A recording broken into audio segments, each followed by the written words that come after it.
Il est 16h50, c'est l'heure du grand dossier. Soyez les bienvenus en direct ce soir.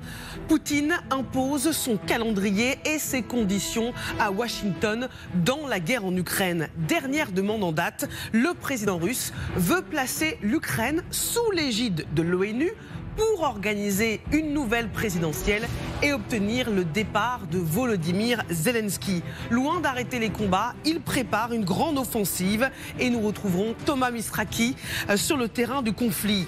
Il se peut que la Russie traîne les pieds, a reconnu Donald Trump dans le processus de négociation. Mais ses équipes n'exercent aucune pression sur Moscou et reprennent parfois même la rhétorique du Kremlin quand Zelensky, lui, est contraint d'accepter une liste de concessions qui s'allonge chaque jour. Y a-t-il une poutinisation de l'administration Trump? Le Kremlin est-il plus que jamais le maître du jeu?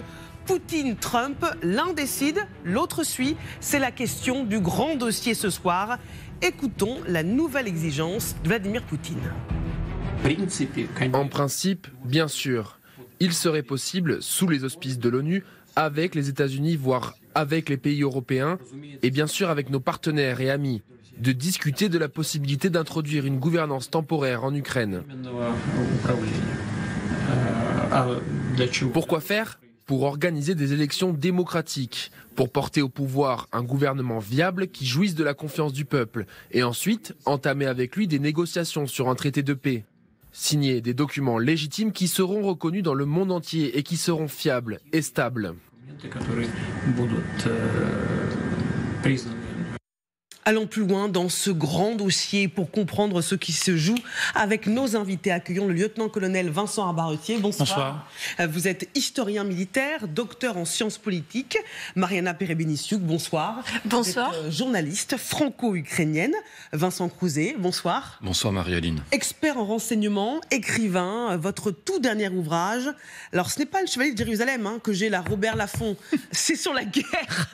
Je ne sais pas si on a le bon livre. Comment vivre dans un monde en guerre. Comment vivre dans un monde en guerre. Ça, c'était un ancien ouvrage, Service Action. Et accueillons également Yves Doutrio. Bonsoir. Vous êtes ancien ambassadeur de France à l'OSCE et représentant permanent adjoint de la France à l'ONU. Et Kadi est avec nous parce qu'elle nous parlera de la racine, des racines, non pas de la colère, mais de la haine entre, d'un côté, Poutine et Zelensky, et Trump et Zelensky. Mais d'abord, Poutine, on l'a vu, n'a pas renoncé à ses objectifs de départ, obtenir la tête de Zelensky. Colonel, s'il le fait, est-ce que c'est parce qu'il sait qu'il pourra trouver une oreille attentive chez Trump? S'il veut la tête de Zelensky, c'est parce que c'est l'ennemi à abattre qui a refusé la mainmise de la Russie sur l'Ukraine. Donc en fait, il est prêt à avoir n'importe qui d'autre, des gens qui, à la limite, n'étaient pas pro-russes au départ, mais qui pourraient très rapidement le devenir avec l'aide des États-Unis. C'est-à-dire qu'en fait, il y a une sorte de complicité à acquérir chez celui qu'on présente comme l'adversaire, mais qui en réalité est complètement complice du partage qui pourrait survenir dans cette partie de l'Europe, mais pas que, beaucoup plus au nord aussi, en Arctique. Donc en fait, il y a une sorte de jeu où effectivement Poutine ne veut plus de Zelensky parce que Zelensky est un trouble-fête. En plus, c'est lui qui catalyse l'Europe contre lui et Zelensky est une sorte de héros à éliminer parce que, quelque part, il est gênant pour tout ce que la Russie voudrait faire de l'Ukraine par la suite. Vincent Crouzet.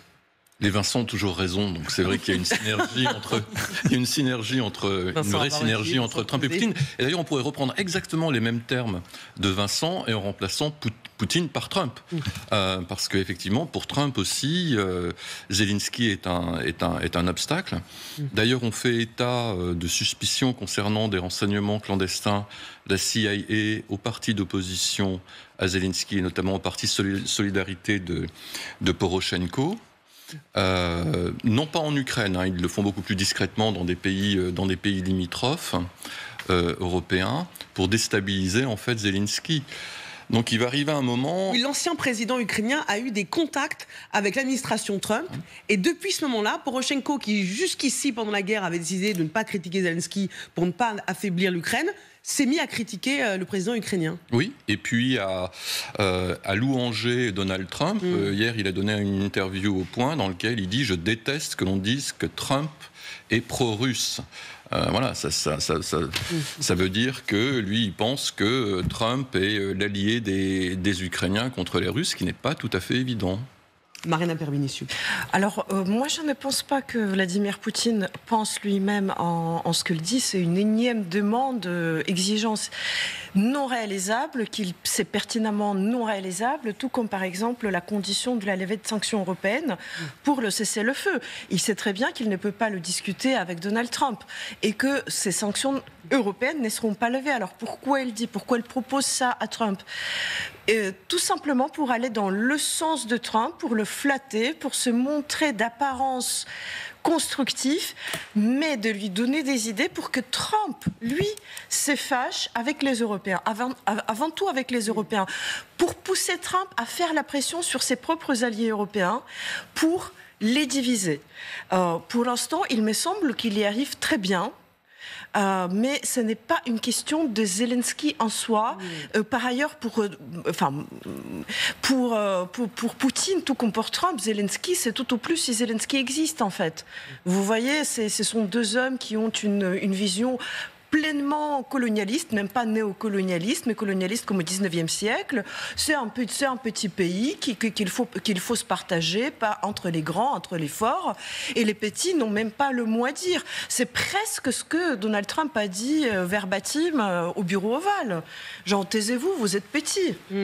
Regardez, Yves Dutriault, ce que dit l'émissaire pour l'Ukraine, Steve Witkoff, qui est un homme d'affaires, qui a fait fortune dans l'immobilier et qui s'est rallié à Donald Trump.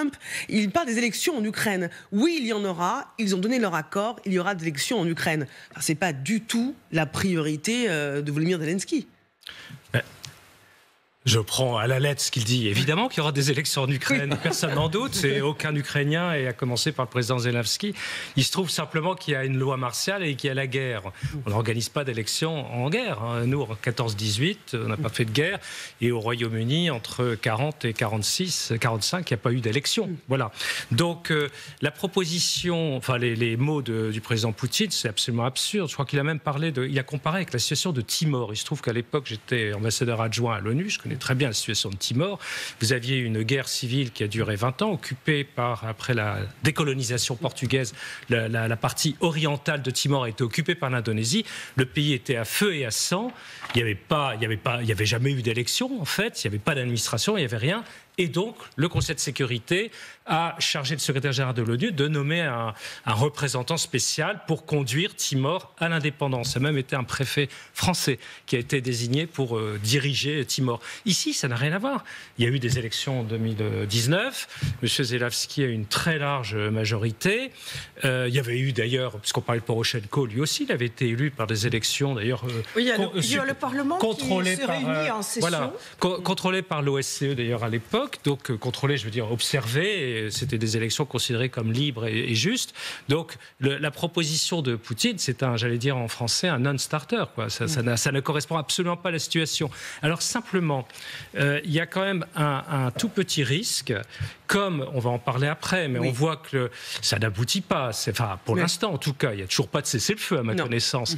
Et qu'il y a un moment où le président Trump, vous savez, au bout d'un certain temps, il peut se fatiguer et il peut prendre n'importe quelle formule pour s'en sortir. Or, au Conseil de sécurité, on a déjà vu, il n'y a pas plus tard que 15 jours, un vote de la Russie et des États-Unis et d'ailleurs de la Chine pour la paix sans délai en Ukraine. Et qu'est-ce qui s'est abstenu ? France, Royaume-Uni et les 3 pays de l'Union européenne qui sont au Conseil de sécurité de l'ONU. Donc vous voyez, il y a quand même un risque, c'est que si jamais fatigué, Trump se laisse aller, et puis on va dire, tiens, Conseil de sécurité, on pourrait être alors minorisé. Mais ça ne correspondrait absolument pas à la réalité de la situation démocratique de l'Ukraine. Donc c'est un danger.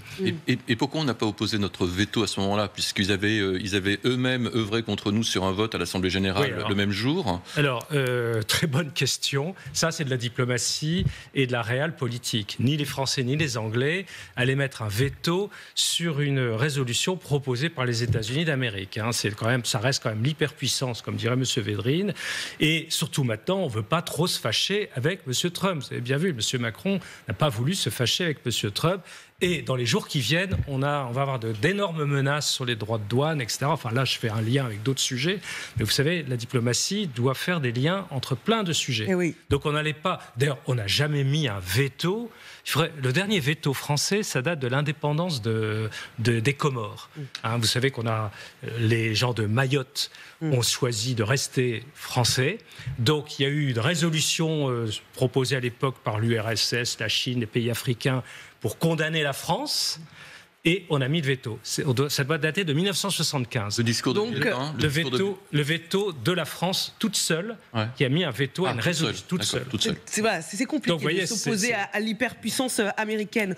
Au-delà de la stratégie militaire, politique qu'a dit, on voit qu'il y a quand même une hostilité qui va encore plus loin et qui est liée à Volodymyr Zelensky. Pourquoi tant de ressentiment? Vous êtes plongé dans les archives. Depuis quand Vladimir Poutine en veut à ce point à Volodymyr Zelensky? Alors, ce qui est cocasse, si on peut dire, Marie-Aline, c'est que Volodymyr Zelensky, quand il a été élu, il disait un peu à qui voulait l'entendre qu'il serait capable de faire rire Vladimir Poutine. Alors, non seulement il l'a pas vraiment fait rire, mais il l'a mis très en colère. En fait, c'était en décembre, le 9 décembre 2019, c'était à Paris. La seule et unique rencontre entre Volodymyr Zelensky et Vladimir Poutine, c'était à l'Élysée. Vous allez voir les images. Alors, ça n'a pas été du tout la franche rigolade. D'ailleurs, il l'a mis en colère. Volodymyr Zelensky, il a mis en colère Vladimir Poutine. Et lors de cette réunion, il y avait donc Emmanuel Macron, vous l'avez vu, Angela Merkel, Volodymyr Zelensky et Vladimir Poutine. L'idée, c'était de relancer les accords de Minsk et de mettre fin au conflit dans le Donbass. Et alors que Vladimir Poutine, lui, il pensait que Volodymyr Zelensky, qui avait 41 ans à l'époque, allait se montrer docile, plutôt obéissant, eh bien, il n'a rien voulu céder, pas une once de territoire. Et c'est ce que nous dit l'analyste politique Vitaly Portnikov chez nos confrères du Point. Poutine était furieux, c'est ce qu'il nous rapporte. Volodymyr Zelensky a discuté point par point un document que l'autre était sûr de lui faire avaler. Il n'y aura pas d'autres rencontres, donc Marie-Aline, et la suite, vous la connaissez. C'est très très clair pour le passif Zelensky-Poutine, mais qu'en est-il pour la relation Zelensky-Trump? Alors, Donald Trump, il voue une profonde défiance envers Volodymyr Zelensky depuis un certain coup de téléphone. C'était en 2019, tiens, décidément en 2019, il s'est mis à dos non seulement Vladimir Poutine et aussi Donald Trump. Bon, lors de cet appel, bien le président américain, en fait, il lui demande d'ouvrir une enquête sur Hunter Biden, le fils de Joe Biden, puisque la campagne pour la présidentielle va arriver. Et clairement, voilà, Hunter Biden, à l'époque, il était au conseil d'administration d'une entreprise énergétique en Ukraine. L'idée, c'est donc de salir son rival à la Maison-Blanche par le biais de son fils. Donald Trump lui fait clairement du chantage et en substance, il lui laisse entendre qu'il peut faire une croix sur les 400 millions de dollars d'assistance militaire que donne l'Amérique à l'Ukraine si donc Zelensky n'obéit pas. On se souvient que l'affaire avait fuité et qu'elle avait failli coûter cher à l'actuel président américain. Exactement, Marie-Aline. Les démocrates avaient lancé à l'époque une procédure d'impeachment. Trump est mis en accusation par la Chambre des représentants, mais il est acquitté au Sénat. Ensuite, donc, Volodymyr Zelensky ne salira pas Joe Biden et ça, Donald Trump, il s'en souviendra. Très, très revanchard, Donald Trump. D'ailleurs, l'un des collaborateurs de l'ex-avocat de Trump, Rodolphe Giuliani, dira depuis cette affaire, il le hait passionnément et Zelensky le sait. D'ailleurs, il ne manque pas de lui envoyer quelques piques. On se rappelle évidemment tous du 28 février, cette fameuse séquence dans le bureau ovale, mais juste avant, à l'arrivée de Volodymyr Zelensky, vous allez voir que Donald Trump n'a pas manqué de l'afficher, comme on dit, regardez. 31. Tu t'es mis sur ton 31 ? Il s'est mis sur son 31 aujourd'hui. Merci Kadi. On se souvient de cette déclaration très condescendante qui donnait déjà le ton du face-à-face entre Zelensky et Donald Trump. Il y a une phrase que vous avez prononcée qui m'a marquée. Trump qui est passionnément Zelensky. Quand on est dans cette configuration, dans une telle configuration, est-ce qu'on n'est pas naïf de croire que Zelensky pourra s'en sortir face à deux puissances qui sont alignées pour le faire partir? Il le pourra s'il crée des rapports de force, c'est toujours la même chose. Maintenant, ce qui concerne l'attitude de Donald Trump, quand on est chef d'État, on se tient. Et ce sont les intérêts du pays qui priment sur les détestations. Ils ont tous des rapports compliqués les uns les autres, de jalousie, de domination, d'aigreur, de frustration. Mais quand on est un chef d'État, il y a des choses quand même qui dépassent tout ça. Il est incapable, Trump. Il n'a plus de filtre par rapport à ça. Et c'est ce qui est extrêmement déstabilisant pour ses interlocuteurs. C'est très compliqué. En revanche, Zelensky peut créer des rapports de force. On l'a vu au cours des 24 dernières heures, où clairement il a dit non à la mainmise sur les ressources minières et énergétiques. Il l'a dit fermement. Et ça, ce sont des choses que Trump doit entendre. Yves Dutriot et ensuite Mariana. Oui, simplement, M. Zelensky n'est pas seul. Il y a aussi les Européens. Et il était encore à Paris jeudi. Il y a eu donc la volonté du côté européen de continuer à aider l'Ukraine, donc Zelensky, y compris par des livraisons militaires. Des chiffres ont été annoncés. Il y a aussi l'idée de travailler pour soutenir un cessez-le-feu, un accord de paix par d'éventuelles forces de réassurance. Donc les Européens sont là. Ils ne sont pas à la table de négociation, puisqu'ils ont été exclus. Ça se fait directement entre les Américains et les Russes, et puis par ailleurs avec les Ukrainiens. Mais Zelensky peut compter sur l'aide des Européens, en tout cas les Européens les plus motivés et les plus mobilisés. C'est peut-être pas forcément toute l'Union des 27. Et plus que les 27, puisqu'il y a le Royaume-Uni, la Norvège, le Canada. Alors la Turquie, qui est aussi dans une position assez particulière. J'ai vu qu'il y a eu un coup de téléphone entre Poutine et Erdogan il y a quelques jours. Mais la Turquie aura aussi son rôle à jouer. Donc Zelensky ne doit pas se sentir seul. Enfin, j'espère qu'on le comprend en Ukraine. Mariana. Moi, ce que je voudrais rajouter, tout simplement, c'est que l'excellent exposé qu'on vient d'entendre se voulait sur les rapports entre Zelensky et Poutine et Trump. Mais en réalité, c'était un exposé sur le fait que, même avant la grande invasion, Zelensky a toujours été, excusez-moi, je vous en prie, un homme d'État, un homme sérieux, un homme qui se tient, un homme qui tient tête, qui procède comme il se doit, et que, en fait, la détestation, finalement, elle vient de là, encore une fois, de cette mentalité colonialiste qui fait que les petits hommes de petits pays ne doivent pas avoir la parole. Or, Volodymyr Zelensky s'est toujours comporté comme un homme d'État. Et pour terminer, peut-être par rapport au fait que Zelensky n'est pas seul, qu'il a des alliances. Et moi, je pense en effet que ce sont des vraies alliances, précisément pour cette raison-là, parce que Volodymyr Zelensky a pu, par ses attitudes, par ce sérieux, s'est montré un vrai homme d'État, ce qui crée réellement la confiance, l'effet de reconnaissance. C'est vraiment quelqu'un comme nous, un peu comme entre Trump et Poutine. Il y a un effet de reconnaissance, les mêmes instincts prédateurs, le même mépris du droit. De même, entre Zelensky et les Européens, entre Zelensky et certains autres alliés, il y a le même effet de reconnaissance. Nous sommes des vrais États, nous sommes dignes, nous pouvons avoir des rapports sérieux qui nous élèvent. Alors Volodymyr Zelensky, vous en parliez, Vincent Crouzet, a reçu une nouvelle proposition, un nouvel accord de la part des Américains pour trouver une entente sur les minerais stratégiques. Le problème, c'est que le texte est très défavorable à l'Ukraine et il n'est pas sûr du tout de le signer. Écoutons-le. Je tiens à souligner que officiellement, et c'est important, la partie ukrainienne, à savoir le cabinet des ministres d'Ukraine, mon bureau, a officiellement reçu aujourd'hui, par une note, la version des propositions américaines. C'est important, pas il y a quelque temps, aujourd'hui. Deuxièmement, nous le comparerons avec l'ancien accord.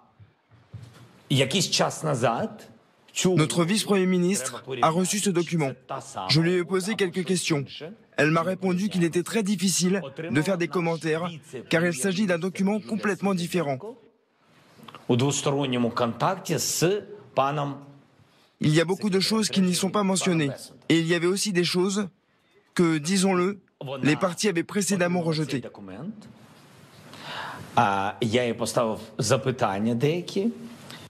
Le malaise de Zelensky, on peut le comprendre, parce que dans ce texte, il y a, si Volodymyr Zelensky l'accepte, l'obligation de ne pas, que l'Ukraine n'intègre pas l'Union européenne, ce que demande Poutine depuis le début, entre autres. Donc est-ce que Trump ne place pas Volodymyr Zelensky dans un piège.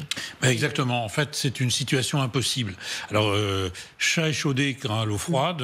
Zelensky, après l'affaire du 28 février, avait répondu il y a 2 jours à Paris à une journaliste qu'il ne souhaitait pas aller à Washington et qu'il attendait justement la nouvelle version des accords. Cette nouvelle version est arrivée, il va prendre son temps pour l'examiner et je pense qu'en fait c'est ce qu'on peut appeler dans un langage un peu militaire du bahutage, parce que si vous voulez, on lui donne tantôt un accord insignable à la Maison-Blanche qu'évidemment il ne va pas signer parce qu'il représente son pays. Il va pas, c'est pas lui Zelensky qui va signer sans que ce soit approuvé par les autorités de son pays. Et puis là, c'est la même chose. Si vous voulez, on lui envoie un accord qui apparemment, en plus, comporte des termes qui sont juridiquement peu fiables. Alors moi, je l'ai pas vu cet accord, mais d'après les premiers commentaires qui en ont été faits, on se demande si ceux qui l'ont rédigé sont bien des juristes professionnels ou bien simplement des gens qui ont jeté comme on dit encore un peu vulgairement, un draft, un brouillon. C'est un test, en fait. Ce sont des tests. Et derrière, qu'est-ce que va dire l'administration américaine ? Ben regardez, on lui propose des accords, il n'est même pas capable de les signer. Donc est-il le bonhomme à la bonne place ? Ou faut-il mettre quelqu'un qui, lui, va signer ces accords et qui montre la grande générosité des États-Unis à l'égard de l'Ukraine ?